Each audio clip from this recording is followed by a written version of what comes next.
สบายดีและสวัสดีครับพ่อแม่พี่น้องเนาะบ่ว่าจะอยู่ในประเทศหรือว่าต่างประเทศก็ขอต้อนรับพี่น้องเข้าสู่ช่องบ่าวแพงลาวเหนืออีกคือเก่าคือเดิมพี่น้องมื้อนี้มาพบมาพอกับแพงก็จะพาพี่น้องเฮาไปไถนาพี่น้อง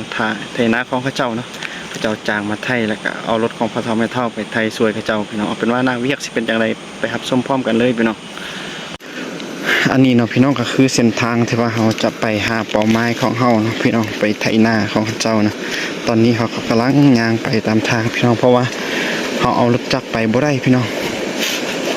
ขี้ตมลายเพราะฝนตกพี่น้องเขาก็มีแต่ย่างไปพี่น้องเมื่อเช้าหันฝนตกบักแห้งพี่น้องเบิ่งน้ำก็ยังขุ่นอยู่สภาพน้ำเนาะน้ำยังขุ่น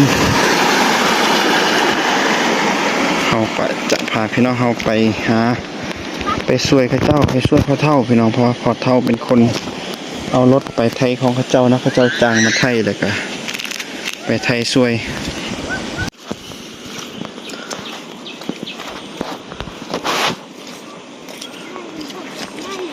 น้องป้าตาซื้อ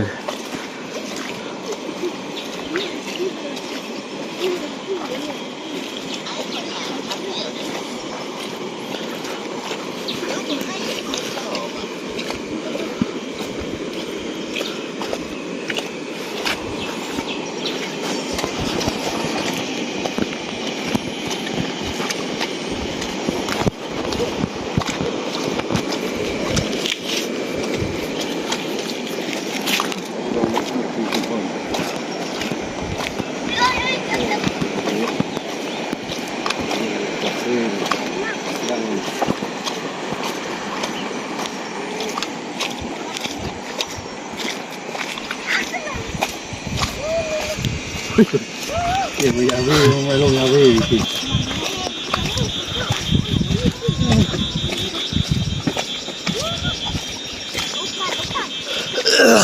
ตำนานป้าด้วยนี่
นะต้องตนิจังจะเอามือ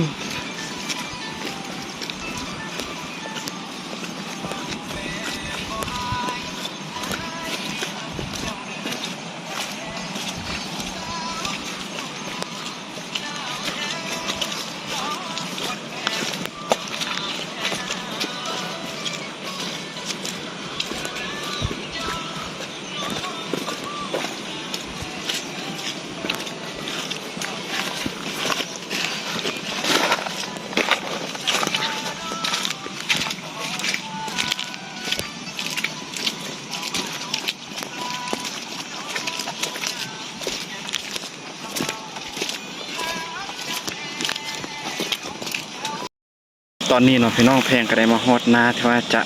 ไทยแล้วเนาะพี่น้องเอาเป็นว่านาเวียกสิเป็นจังไดก็ไปเบิ่งพร้อมกันเลยพี่น้องเนาะทางนั้นเนาะพี่น้องก็คือเป็นนาที่ว่าเฮามาไทยในมื้อนี้เนาะพี่น้องเพราะว่าเฮาไทยยังบ่แล้วยังจุดลุ่มนะเฮาก็จะมาสืบต่อไทยพี่น้องเดี๋ยวจะให้พี่น้องเฮาได้เบิ่งภาพบรรยากาศเล็กๆน้อยๆเนาะพี่น้องก่อนที่ว่าเฮาจะลงเวียกแต่ว่าจะได้ลงบ่หรือว่าบ่ได้ลงเนาะเบิ่งสภาพฝนตกคือสิตกแห้งพี่น้องว้าวเท่าเพราะว่ามื้อเช้าฝนก็ตกหนักนะของเขาเจ้าอยู่เทิงเขาเจ้าก็ดำแล้วพี่น้องเอาเนาะพี่น้องตอนนี้เนาะแพงก็ได้กลับบ้านแล้วพี่น้องเนื่องจากว่าตอนเมื่อกี้เนาะแพงบ่ได้ถ่ายตอนเฮ็ดเวียกเนื่องจากฝนตกแห้งพี่น้องฝนป้าพี่น้องฝนตกแห้งพิลึกพิโลเลยเนาะพี่น้องแพงก็เลยบ่ได้เก็บภาพให้พี่น้องเฮาได้เบิ่งเนื่องจากโทรศัพท์ก็บ่สามารถถือไปได้ยานนำเข้าอยู่ในโทรศัพท์พี่น้องตอนนี้ก็สิให้พี่น้องเฮาได้เบิ่งภาพบรรยากาศตอนฝนตกแพงก็ได้เก็บภาพเล็กๆน้อยๆให้พี่น้องได้เบิ่งเนาะไปเบิ่งพร้อมกันเลยเนาะพี่น้อง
Sali air gue cerah air dalam motor apa?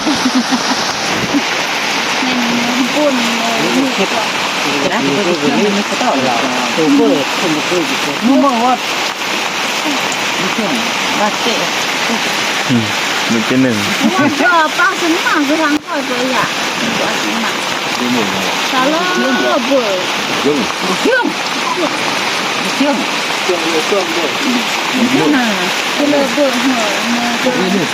ทางก้อยแน่นะแกสมัยแม่แน่เอาพี่น้องที่ผ่านไปนั่นก็คือภาพบรรยากาศที่ว่าแพงได้เก็บให้พี่น้องเฮาได้เบิ่งตอนเฮาไปเวียกนะ ฝนตกพี่น้องแต่ว่าแพงก็บ่ได้ถ่ายไลฟ์เนาะเนื่องจากฝนมันตกแรงพี่น้องแพงก็เลยถ่ายเป็นบางช่วงให้พี่น้องเฮาได้เบิ่งตอนที่เฮาอยู่เถียงนาเนาะพี่น้องและสุดท้ายนี้พี่น้องแพงก็อยากฝากซองอีกคือเก่าคือเดิมกันเด้อพี่น้องเนาะบ่ว่าจะเป็นพี่น้องทางฝั่งลาวฝั่งไทยแล้วก็พี่น้องต่างแดนเนาะที่ว่าได้เห็นคลิปของแพงจังซี่เนาะก็อย่าลืมเข้าไปเบิ่งแล้วก็เข้าไปกดไลค์กดแชร์เพื่อเป็นกำลังใจให้แพงได้เฮ็ดคลิปแบบนี้ต่อๆไปเด้อพี่น้องพบกันใหม่อยู่ในคลิปหน้าสำหรับวันนี้แพงก็ขอลาพี่น้องไปก่อนสบายดีพี่น้อง